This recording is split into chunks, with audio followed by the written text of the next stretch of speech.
Okay, we'll get started with the second part of the program, which I promise will be shorter. And this is how to use your telescope to find things. Because you can understand all there is to know about using the optics of a telescope and the theory of it and how to set it up. But if you can't find things with it, it's not going to be much pleasure to you. First of all, I'd like to make sure that people know how to find their way around the sky before you start trying to find things with a telescope. Now, if you're pretty much sold on the idea of just punching the buttons into the computer, well, then you don't need this part of the talk that much, because this is how to find things without using a computer. But I think you'll find that if you know some of the constellations and can find your way around the sky, you'll actually have a lot more fun with astronomy than if it's just another kind of like computerized game of some sort. Using the sky map is one of the first steps in learning your way around the heavens. So what are you going to look at if your telescope is ready to use, like it should be now after the break? I hope everybody who brought a telescope has figured out how to set it up and get it ready to use. Sometimes, like tonight, the moon is up, and earlier a couple of bright planets. Jupiter will be up later on, but we're not going to be here that long. And Venus was over in the west early this evening. It's already too low, and it's not very interesting to look at. So tonight, the bright things are the moon, and that's about it. So you need to be able to find other things as well. A lot of the things that are going to become your favorite things to look at later on, you probably never even heard of as of tonight. So most of what you think you're going to use your telescope for is probably not right, because once you get through looking at the things you already know about, then there are thousands and thousands of other things that many of us think are more interesting that you can look at after that. So, learning the sky.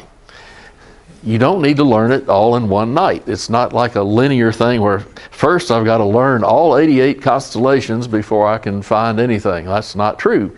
You should know a few of the major constellations and how they help you find some of the others. And I was talking with one gentleman this evening. You don't really ever need to learn all of them. Some of them aren't even visible from here.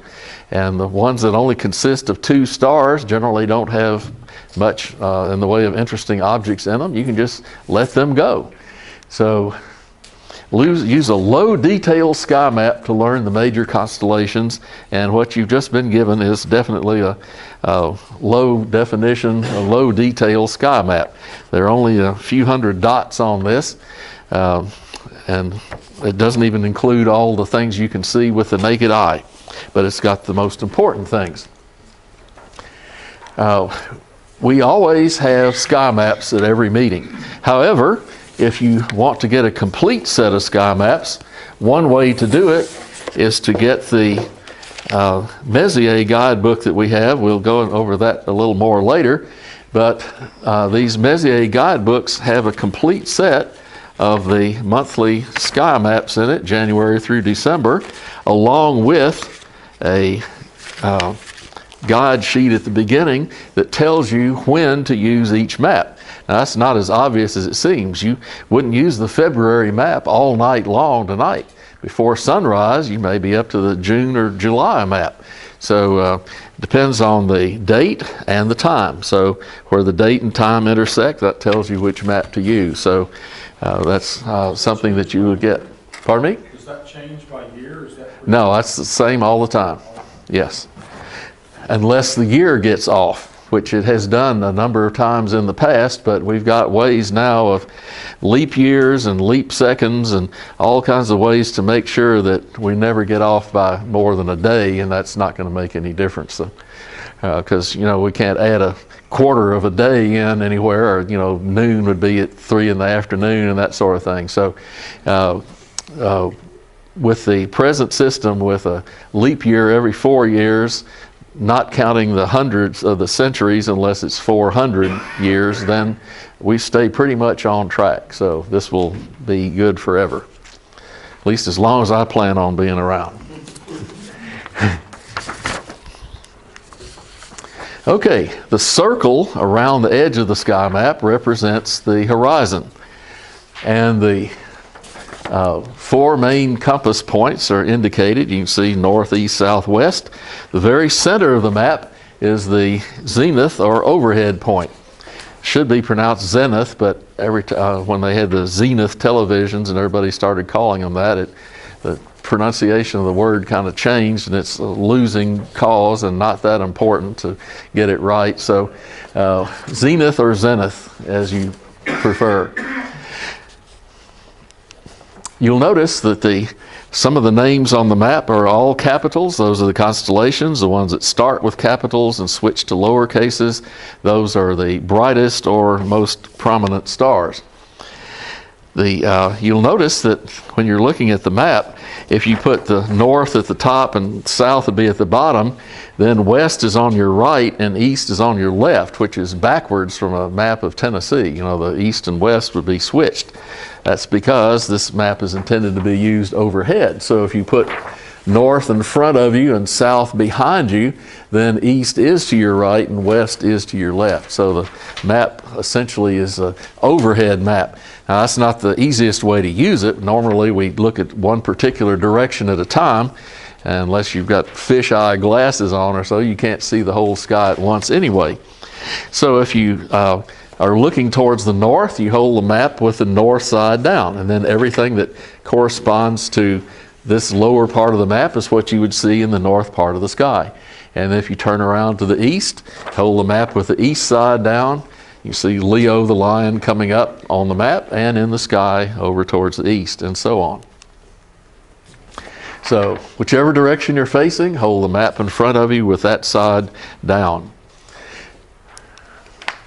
And anything you see above the horizon, and let me just call your attention to one thing here. If you turn the map with the south side down, you'll see one bright star listed there, Canopus. That is the second brightest star in the whole sky, after Sirius, the dog star, which is just above it in the south. And you can easily see Sirius from here. But Canopus is just above the southern horizon, and only at this time of year is it visible. So about 9 or 10 p.m. in February, you need to get along a road that goes straight north and south. The best way to tell is when Orion is just past the meridian and Sirius is just to the east. So Orion's to the right, Sirius to the left, then Canopus will be right down on the southern horizon.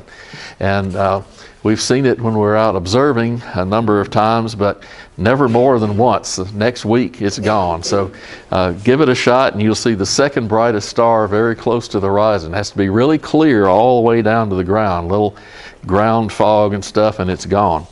But it's an extremely bright star.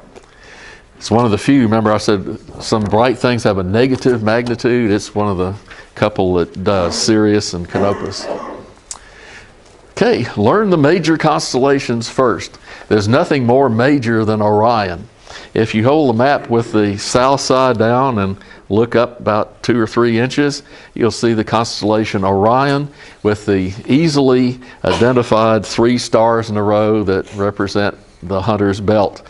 And the bright red star Betelgeuse in his shoulder and Rigel in his heel.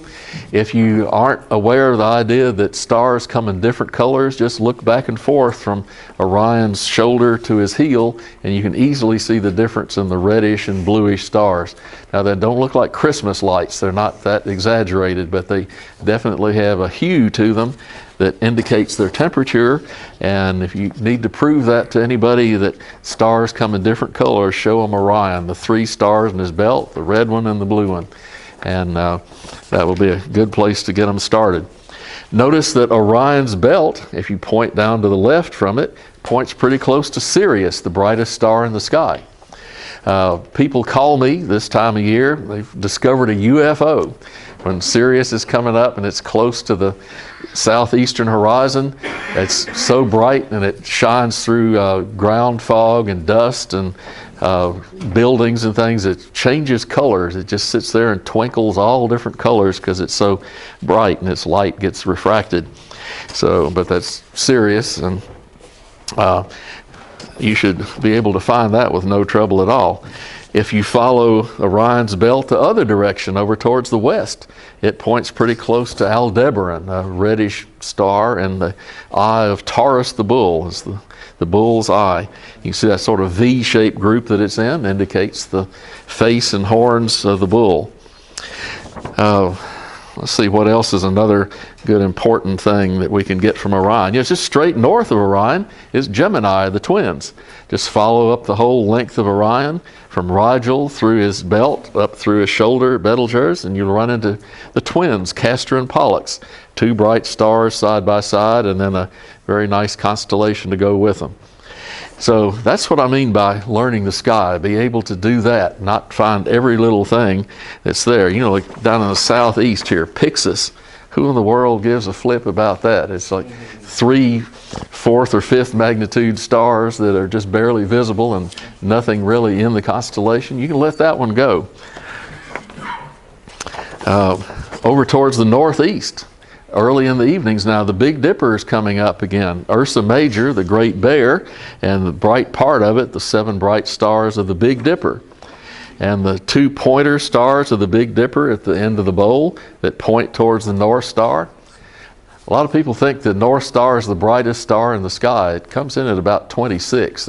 It's way down the line. So the reason it's important, because it's straight north. It's straight above the North Pole of the Earth. So wherever you are on the Earth, it represents the North Celestial Pole in the sky. Remember the picture I showed you of the star trails around the North Star? Well, that's because it's right over the axle of the Earth. It's right over the North Pole. And it's 35 degrees above the northern horizon here, because that's our latitude. That's always the case. And the pointers point to it. Now later on in the spring, you'll find that the handle of the Big Dipper, follow it backwards, it points to a couple of more important spring stars, but they come along later, or later in the evening. Those are some of the main ones you ought to be familiar with this time of the year. And then with various books and charts and even this sky map, you'll see if there are interesting objects in each of the constellations that you ought to be able to find with binoculars or a telescope, or some of them even with the naked eye. You see a lot of them on the map. They're M something or other. You see in Leo M66. You see up around the Big Dipper M81 and 82. And Orion, get back to Orion, you'll see M42. These are the Messier objects, M-E-S-S-I-E-R. Charles Messier was a French astronomer who lived about the same time as George Washington, and he was a comet hunter and was very famous in his day for discovering comets. But he also made a few bloopers. He would see some little fuzzy thing in the sky and think it was a comet, but then it wound up being at the same place every night, and that could not be a comet because they move through the sky slowly like the planets in the solar system, because they are members of the solar system. So he decided one night, after maybe a particularly embarrassing incident where he had to recall one of his comets, that he was going to make a list of all of the little fuzzy things in the sky that might be mistaken for comets. Now, you know how sometimes you have plans for your life or a picnic or anything in between, and it doesn't quite work out, but it might even be better than you thought. Messier thought he'd be remembered forever as the world's greatest comet hunter. None of the comets he ever saw are still around or visible to us, so that wouldn't work. But his list of 110 things that aren't comets are what he's very famous for today, and most amateur astronomers spend a lot of their time looking for these objects. And that's what our Astronomical Society books are. Between the two of them, all 110 objects are indicated and how to find them with a telescope. Not just where they are, but actually step-by-step directions for finding them. And they have proven useful over the years. They were written back in the 60s, and a lot of people have gotten those and learned their way around the sky for them. So learn where the interesting objects are in each constellation. And here's something I didn't make up, but I certainly agree with it. If you can't point your finger to where some object is in the sky, you can't really point your telescope there either, because that's harder to do. Unless, of course, you've got a computer doing it for you, in which case it's a whole different thing, as I talked about earlier. about the fishing and so on.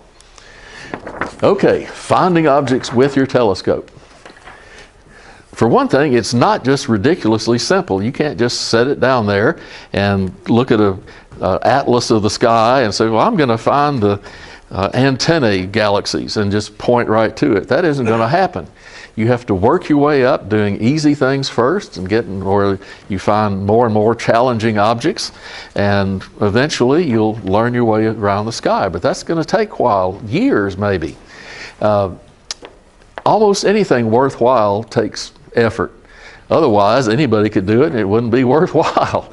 So things that are going to interest you for the next 20 years or so are things that are going to take a little effort to get used to doing. So, but if you think everything's easy, then you'll get discouraged and put the telescope away. So what we're going to do now is, what do you do after the moon and planets? What do you do next? Some of them are hard to find, but you'll eventually get where you're good at it. And what I'm going to go over tonight is just a suggested method for finding things, but after you get to be an expert, you have your own methods of finding things. It'll be different from what I tell you, and then you can tell other people about them later on. Okay, first of all, one of my principles of life is to give yourself a fighting chance when you go to do something. Make sure you don't have a bunch of stupid obstacles in the way. For example, you need to collimate the optics of the telescope. Make sure everything is lined up so that stars look sharp. The finder is aligned with the telescope. You know, if every star looks fuzzy, then you're not going to be able to tell a fuzzy planetary nebula from any of the other stars in the field of view. So one way to tell is get it where everything is sharp but one thing, and then that's the nebula that you're looking for. So you need to make sure that the telescope is collimated properly. Use the straight through finder so you're looking at the right place in the sky, not at right angles to it. Get the polar axis pointed to the North Star, or at least pretty close to it. And that will let you move north and south and east and west around the axes of the telescope. That means everything lines up with the star maps. And it means that when you follow an object across the sky, you're only turning on one axis, and it will follow it perfectly without any back and forth hunting. Okay, now here's a step that you don't find in a lot of books, but it helps you a whole lot. You want to align the crosshairs in the finder with the celestial coordinates. And that makes them line up with the motions of the mount. In other words, if you're moving east and west, a star should follow along the east-west crosshair. And if you're moving north and south, a star should follow along the north-south crosshair, rather than having it at catawampus angles to the way the telescope moves, line up the crosshairs. Well, the way to do that is fairly simple. All you have to do is to aim at a star near the celestial equator, like one of the stars in Orion's belt, and move the telescope along one of the axes. And when you do that, let's say it says do the polar axis first. Okay, do that. Let's just move east and west a little bit. That star in Orion's belt should follow right along that east-west crosshair. If it runs across it diagonally, then you need to loosen the finder very slightly and rotate it in its mount, and try it again and see if you can get it to follow exactly along one of those crosshairs. Then if you turn on the other axis, it should follow the other crosshair. Then your crosshairs are lined up with the sky and the motions of the telescope. And that will save you a lot of trouble when you're going to find things. It took me many years to come to that realization that I didn't have to turn my star charts catawampus in order to find anything, because I wanted them to line up with the crosshairs. I turned the crosshairs so they'd line up with the star charts. Then everything got easier after that. Okay. Now once you do that, you may have misaligned the finder. So you have to go back and touch up the alignment of the finder so that you are still, when you look through it, the object appears in the eyepiece of the telescope, as we previously went over in the first part of the meeting. Now, one of the things people always want to look at is the sun. And even though that's not a deep sky object or anything, it's one of the nearest things to us, I'm going to bring this up because there's a lot of danger involved with that if you're not careful. If you look through a telescope, even a fairly small one like this, the mirror of the telescope gathers so much light compared to your naked eye that you would be almost instantly blinded if you were to look at the sun straight through with the telescope. It's bad enough when you just look at the sun with your naked eye, 1/4 of an inch in diameter in your pupil if you're young. If you've got 4 inches of mirror gathering light, or a great big one, it'd burn a hole through anything. So you absolutely cannot look at the sun directly through a telescope. One thing you want to do is cover the finder. So if you've got it set up and there are a bunch of little kids around, they're going to want to look through this because that's the first thing they're going to see. And even a 1-inch diameter finder gathers way more light. How much more? 1 inch aimed at the sun, the rounder the shadow will get and the smaller it gets. Once you do that, the scope is aimed at the sun and you should be able to see light coming out of the side of it. And then you center that, you can see from a distance, from the side, the light coming out of the side of the telescope eyepiece. Now, then there's several things you can do then. You can project the image onto a screen. A good kind of screen is just a manila folder. Just hold that up about this far from the telescope, adjust the focus with the focusing knob, and you'll get a good sharp image of the sun on the screen that several people can see at once. I have a screen that attaches to this, and I'll show you a picture of that in a minute. It's, you don't have to stand there and hold it, but just for occasional look at the sun, look for sunspots and things, you can just hold a manila folder up there. Don't hold it so close that the sun looks like a little bright dot on it. It'll burn a hole in your folder and it'll hurt your eyes looking at the folder when that's happening. So hold it back where you get a nice big image of the sun that uses up most of the manila folder. Here was when we had a transit of Venus in 2012. We were set up at a location, and you can see that I've got the screen there that fits in this little bracket right there, and we'll get a better look at that later. But you can see that this telescope doesn't have a sliding arrangement, so I had to counterbalance it with weights hanging off the back end of the tube to make up for the screen being there. And here's the image of the sun on the screen with Venus going across it. Can you see that from back there? You can see the little dot near the edge. That's Venus moving its way across the sun with the eyepiece projecting onto the screen, and nothing gets hot. If you have a really big telescope, you can ruin an expensive eyepiece with that, but because so much sunlight is going through the little eyepiece there that it could overheat. But a scope this size, I've never had one get too hot. But if you got a big scope, you probably got a better system like a screen in front, which I'll tell you about in just a second. If you want to look through the scope, you have to keep the light out of the telescope in the first place, and the way to do that is to use a solar screen over the front of the telescope.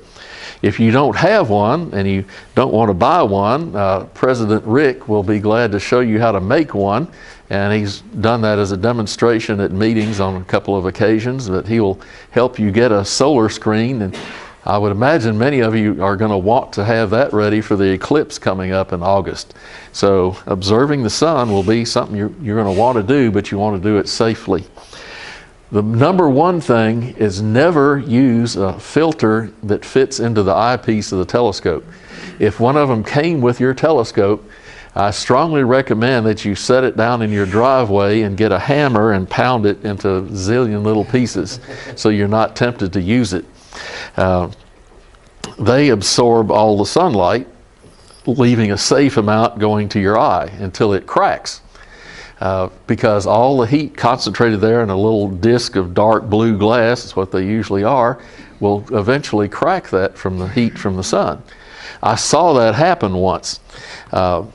Somebody was looking at the sun through one of those filters, and he stepped away for a second to let the next person come, and you heard this little cheek noise, and that little chick noise was the filter cracking, and you could see sunlight, bright sunlight, streaming out through the eyepiece. If that had happened while he was looking through the scope, he would have just been blinded permanently by that. So nobody was hurt that day, and I learned a valuable lesson, and I'm passing it on. Don't ever use one of those. Just get rid of it. Okay, moon, same deal. You can minimize the shadow or use the finder if it's small enough. But you know, you won't hurt your eyes looking at the moon, but it may make it hurt, make it feel uncomfortable, and it may destroy your night vision if you get too much moonlight all at once. Then you can't see anything else for a while, and you wander into things. So if the moon is nearly full and your finder is big, just minimize the shadow on the ground just like you did for the sun. Same procedure altogether. Now, if it's uncomfortable looking at the moon through your telescope because it's gathering too much light, there's several things you can do. You can put in a moon filter. Now, it's not going to break and blind you or anything, so those are useful. And I have a couple of those here. These are different little filters that you can get and put in place to make the moon or planets a little dimmer or bring out certain colors. These things just screw into the end of your eyepiece, and then you put the whole thing into the eyepiece holder and observe with it that way. So little filters are handy, but not a solar one. If you want to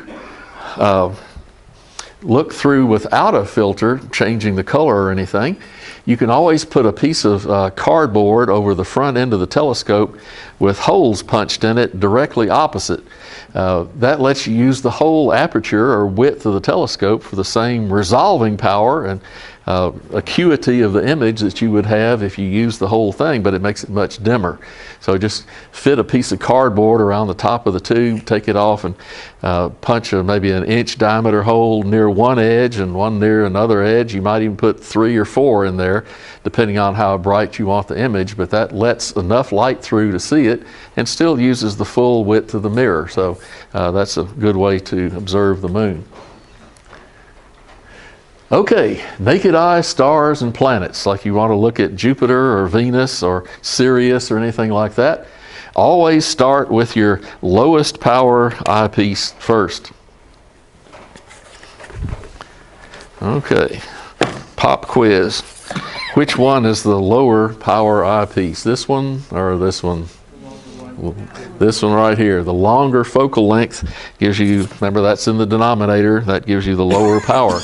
So we'll put the low power eyepiece in first and start looking with that. Leave both eyes open. Now this is kind of a surprise to people. If you're going to look through a telescope, you use one eye, unless they're very close together. So you would focus with the one eye through the finder, and with the other one you look next to the finder into the actual sky. Leave them both open. And your idea is to converge what you see through the finder with what you want for the telescope to aim at. You're seeing that with your untelescope eye.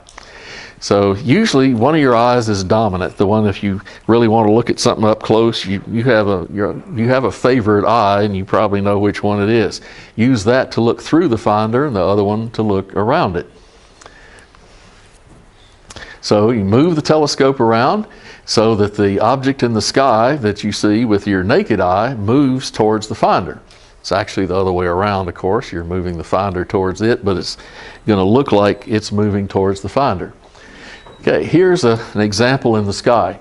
This is Sirius, and this is the rest of Canis Major, and here's your finder field. If you start moving this in this direction, the stars in the field, remember they're upside down because this is a little refractor telescope. They're upside down, so as you're moving this way, things don't go off the far side, they go off the side closer to where you're going. That takes a little while to get used to, but after about 15 minutes of doing that, you can get used to doing it. So as you're moving it closer and closer, you towards the center of the finder, you see it moving backwards through the field. and the object comes into the finder from the wrong side. It'll be coming in from this side. It's over here, but it comes in chasing it like from the back. And it'll be brighter because the finder's gathering more light, and you move it until it converges. It's getting closer and closer, and once you center it on the crosshairs, there they're lined up. Now the telescope is aimed at the same place the finder is, and you can go around and look through the eyepiece and center the image that way. So both eyes open, looking through and around the finder, converge the spot in the sky that you're trying to see with what you're seeing in the finder. Get used to the idea that it moves backwards through the finder until the two images line up.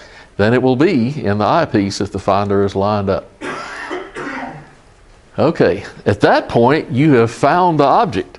So if you lock the north-south axis so the telescope doesn't go north or south, but you leave the east-west one loose so that it can be tracked, that's all you have to do with the equatorial mount. You don't only need to move only in one direction along the polar axis then.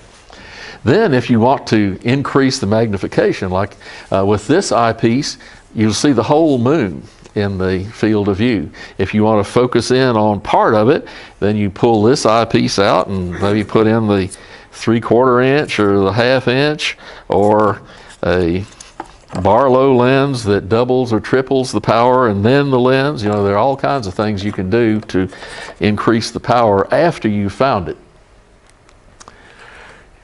Here's an example of looking at a planet through one of our scopes.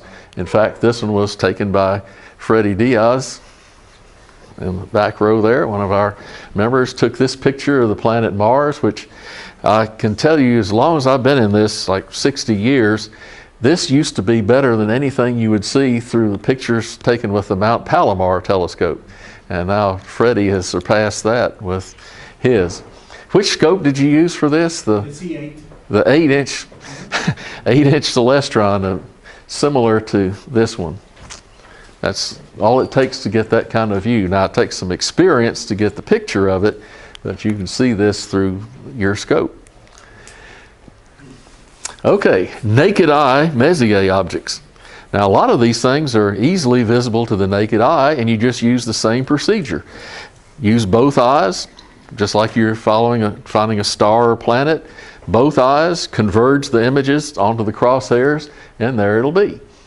And I always recommend finding it in the sky if you can with the naked eye. If not, get a good pair of binoculars and look at that spot and sweep around, and you'll probably see it.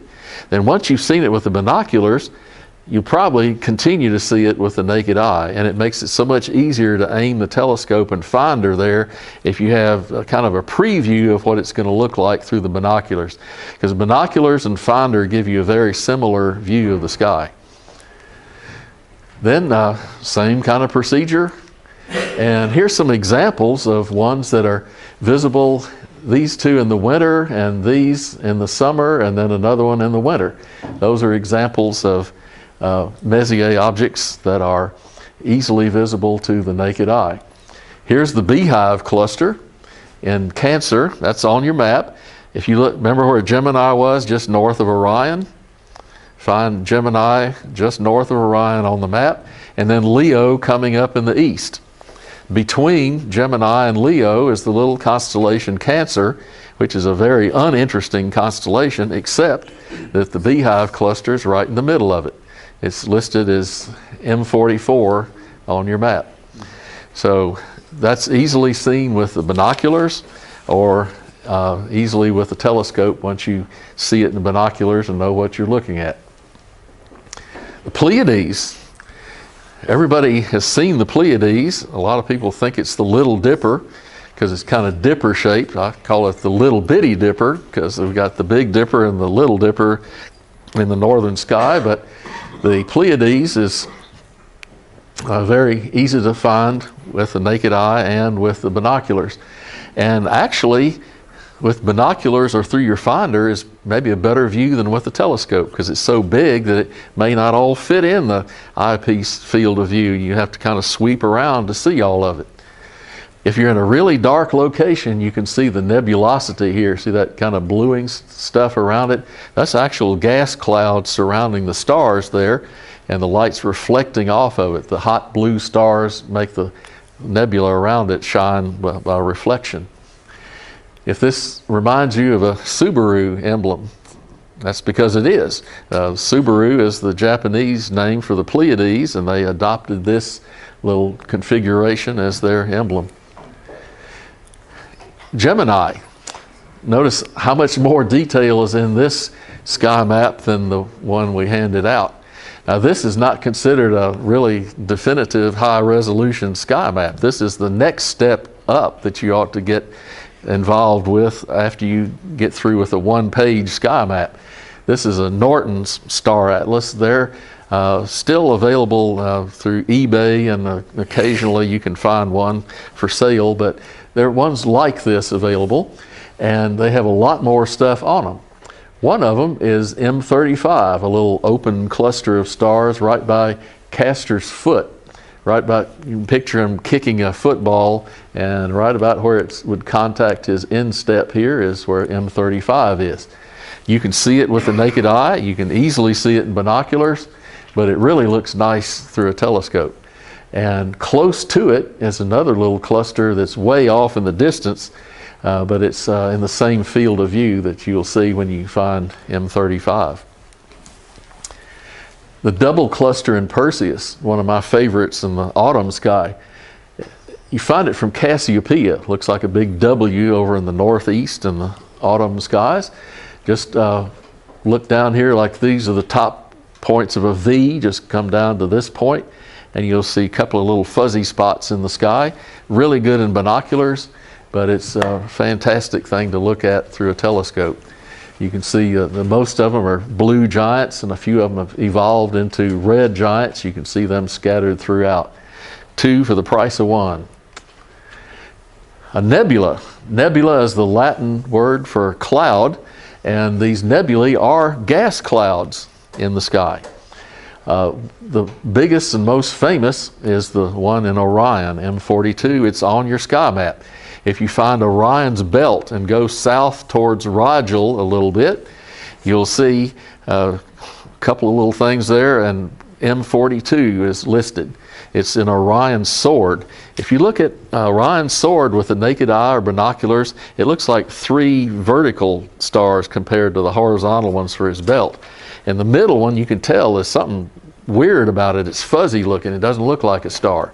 And when you see it through the telescope, it'll be entirely different. Here it is on the Nortons sky map. The one star of its belt is in the crack of the book there, but that's Orion's belt. That's his sword, and the middle one is M42. And you look through the telescope, and you'll see Tim Vent's picture of the Orion Nebula, which is one of the finest ones I've seen. Far better than the Palomar ones that I grew up with. Tim?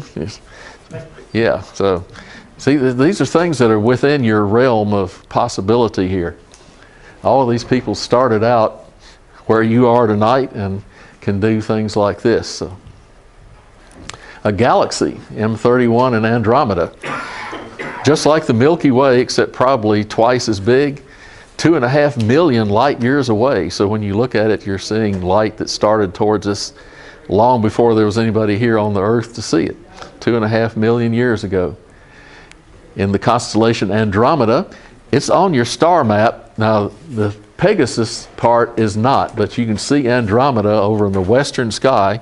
It's really an autumn site, so late winter, early spring. It's getting pretty low over in the west, but you see Andromeda, you see M31, and it's right next to this star. Look at it with the naked eye. If you're in a dark enough spot, you'll see a little fuzzy blotch there. If you look at it through binoculars, there it is. And then I guarantee if you've seen it through binoculars and you take them away, you'll probably still see it with the naked eye once you know what to look for. Your eye and brain have to be trained to see these things. You won't see it for a while, then once you do, you wonder why you didn't before. So that's true of the Andromeda galaxy. I'm speaking from experience here. And this is pretty much the way it looks through many of our telescopes. It's a triple galaxy like the Milky Way. This is M31 and this is 32 and 110 and the last one in the Messier catalog. So you get 3 objects for the price of 1 here. And it's a huge, enormous thing. It's probably a couple of 100,000 light years across and 2.5 million light years away from us. So this is an amazing thing to see. Globular clusters. These are spherical clusters that surround the Milky Way. There are only about 100 of them, and there are not very many in the Messier catalog. The best one is probably M13 in Hercules in the summer. Omega Centauri is visible in the spring, but it's real low on the horizon. Not quite as bad as Canopus was, but you almost have to stand on tiptoe and look down towards the south to see that one in the spring. But these are borderline. You know what I said earlier about limiting magnitude? You look on a chart and you see these are about 6 magnitude, 5 or 6. That means you can just barely see them with the naked eye. So maybe it's better to use some other method to find them. So we're now in another category here. Objects that are invisible to the naked eye, but lie between a close pair of bright or well-known stars. So you use the stars to find the Messier object instead of just seeing them by themselves. Here are a couple of examples of those. Those are both summer objects, but the technique is the same. Use the same procedure as before, but locate the stars. You know, both eyes open, move those stars into the finder and center on them. You may not see the Messier object in the finder, but then when you look through the eyepiece of the telescope, you will. So you find it on the sky map, find it in the sky, converge the images on the crosshairs, then look through the eyepiece. Here's M13 in Hercules. A very familiar late spring, all summer into the fall constellation with this keystone shape in the middle of the constellation. M13 is about 1/3 of the way from this star to this star. So just center your finder in this general area. You may not be able to get both of them in at once, but center here, move here. You'll definitely see that one in the finder. And this is President Rick's favorite object of all time. I've seen him out there in a rainstorm waiting for the clouds to clear so he could see M13. So here's this. Is that worth looking at? Wow, it looks a lot like that through our telescopes too, with the individual stars in it. Probably 100,000 to 500,000 stars in that thing. It's beautiful and easy to find just between those 2 stars. Here's another nice one, the Ring Nebula in the constellation Lyra. It was a solar-type star that was a little ahead of our sun. It did what our sun is going to do in about another 5 billion years, and that's to run out of fuel and expand and become a red giant, send out a little smoke ring of gases around it. Well, this star already did that. It's so faint that you can't see it with the naked eye, and I'm pretty sure you can't see it in most finders. But you can certainly find these 2 stars in this bright summer constellation, center between them. And there you'll see, looks like a little glowing Cheerio in the sky. This is another one of Freddie's pictures of the M57, the Ring Nebula in Lyra. That's pretty much the way it looks through our telescopes. Sometimes one of these objects will be straight north, east, south, or west of a bright and familiar star. Here's an example, M41 and Canis Major, and a couple of others that are visible in the summer. We'll concentrate on the one in Canis Major. It is due south of Sirius. Now, Sirius is the brightest star in the sky.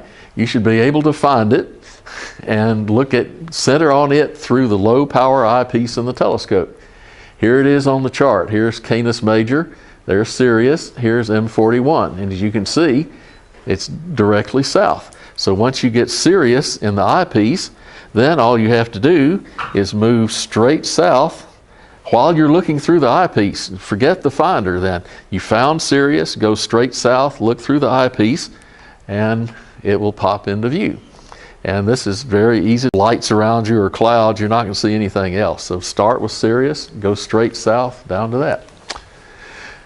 Okay, those kinds of methods, which are in our books here, will get you through at least half of the Messier objects. There's some that are diagonal and are harder to do, and you have to do star hopping from one to another that'll take you a little more. Don't try those the first night. Find the ones that are the easiest, like the kinds I've been showing you here, that are either visible to the naked eye or between a couple of stars that are visible to the naked eye, or straight north, east, south, or west of one that's visible to the naked eye. And that will take you through about half of them and give you a lot more to look at than the sun and moon and Venus. So plan what you're going to do indoors. Some rainy afternoon or middle of the afternoon, sit down with a star chart and a piece of paper and write out what you're going to look at. So you'll have a plan. Make sure that the things that are going to set first, you're going to look at first before they go down. Just have a plan worked out. Use the guidebooks to help you while you're learning. Not everything is in there, just all the Messier objects. There are like 6,000 objects in the NGC catalog. There's the whole Caldwell catalog. And then there are things that aren't even cataloged, like new comets that appear that you get the coordinates of. You can find them on a star chart. You're going to have to figure out a way to find them. So develop your own methods, and you'll be well on the way to enjoying the hobby of astronomy. You'll be able to plan your own strategies for finding things. And above all, keep records in a logbook. I forgot to bring this with me tonight, but I had the first page in my logbook was March 3rd, 1957, when a fellow down the street who had been introduced to astronomy by a member of the Astronomical Society. He was in the Boy Scouts, and they had a guest speaker from the MAS in 1957, and he got all interested and bought a little cheap cardboard telescope and brought it up to our house and got me hooked on it that night, and I've been keeping records and observing ever since. And every now and then something will pay off, like you may discover something that nobody's ever seen before, and then you've got the records to prove it. So that concludes this part of the program, and what we're going to do now is to go outside with your telescopes and help you use it to find the moon and a couple of other things, just to make sure you know how to go through the procedures that we've been talking about through the evening of how the optics work and how to locate things with your scope. So I thank you for your attention, and we will adjourn out this way. So.